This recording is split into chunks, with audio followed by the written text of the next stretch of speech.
Alright, so this is the problem I'm having with my turn signal.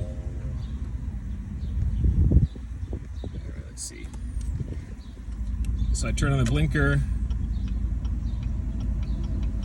and then it starts, it says left turn, indicator failure. The right turn still works. And the four-ways still work. I'll show those on the outside.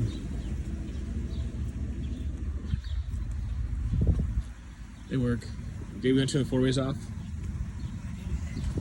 On top of behind the steering wheel, there's a little button. And then David, turn on the left blinker. Left blinker, other blinker. So blinker works, but on the inside it says it doesn't work, and then it goes real fast. So, issues. All right.